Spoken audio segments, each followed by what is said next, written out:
इस कहानी की शुरुआत होती है साल 2016 से। ओम प्रकाश रेलवे में एक अच्छी नौकरी पर थे। उसी साल रिटायर हुए थे। रिटायरमेंट से थोड़ी बहुत पहले ही उनकी पत्नी की मौत हो गई थी। अब परिवार में सिर्फ दो लोग बचे थे, ओम प्रकाश और उनकी दिव्यांग बेटी रश्मि। आखिरी पोस्टिंग राजस्थान की थी, लेकिन मूल रूप से वे यूपी के महुआ के रहने वाले थे। उन्होंने डिसाइड किया कि वहीं बसेंगे। अपने जिंदगी की उनके पास जितनी भी जमा पूंजी थी उन्होंने एक घर बनाने में लगा दी और महोबा में अपनी बेटी के साथ शिफ्ट हो गए। घर के कामकाज और देखभाल के लिए उन्होंने एक पति पत्नी को रखा, राम प्रकाश कुशवाहा और उसकी पत्नी राम देवी। तय हुआ कि दोनों उसी घर में रहेंगे, खाना खाएंगे, देखभाल करेंगे। शुरुआत में सब कुछ ठीक रहा, रिश्तेदार आते जाते रहे। भाई अमर सिंह से भी लगातार बातें होती रही, लेकिन 2020 के बाद अचानक से सब कुछ बंद हो गया। फोन आने बंद हो गए, रिश्तेदारों से मुलाकातें बंद हो गई। जो भी मिलने आता उसे हर बार बहाना बनाकर लौटा दिया जाता। कभी कहा जाता कि वो बाहर गए हुए हैं और कभी कहा जाता कि वो मिलना नहीं चाहते।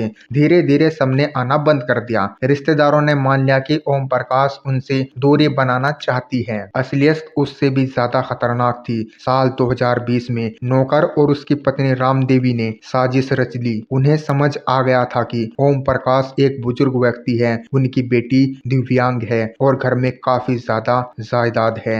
एक दिन दोनों ने ओम प्रकाश और उनकी बेटी रश्मि को घर के बेसमेंट में ले जाकर वहां के कमरे में बंद कर दिया। वही कैद, वही जुल्म, वही अंधेरा। बेसमेंट का दरवाजा तभी खुलता जब देखना होता कि कहीं ये दोनों मर तो नहीं गए। खाना पानी सिर्फ उतना ही दिया जाता कि मौत टाल दी जाए। ओम प्रकाश की जो पेंशन आती थी उसका भी कब्जा इन दोनों के पास था। अब हुआ क्या था, ओम प्रकाश ने अपने जितने भी अकाउंट थे वे सभी उसने इन्हें दे दिए, क्योंकि उनका खुद बैंक में जाना पॉसिबल नहीं था। तो यही साइन करवाते थे और पैसे निकाल के लाया करते थे। जब ये दोनों बीमार होते तो कोई डॉक्टर नहीं बुलाया जाता, कोई दवाई नहीं दी जाती। बाहर से कोई पूछता तो उसे लौटा दिया जाता। पड़ोसी भी चुप रहे, रिश्तेदार भी। 5 साल बीत गए। जब रश्मि को कैद किया गया था वो 22 साल की थी और ओम प्रकाश 65 साल के थे। भूख प्यास और अंधेरे ने दोनों को कंकाल बना दिया। 29 दिसंबर 2025 को जब नौकर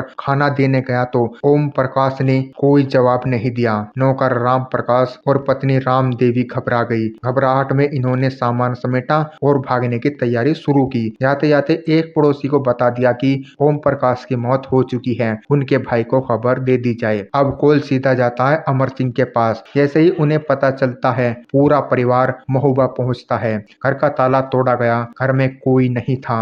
लेकिन जैसे ही बेसमेंट का दरवाजा खोला गया तो सामने वही मंजर था। अंधेरे से उजाले तक वो कंबल और 27 साल की लड़की जो जिंदा लाश बन चुकी थी। रश्मिका को तुरंत अस्पताल ले जाया गया। नौकर और पत्नी अब तक फरार हैं।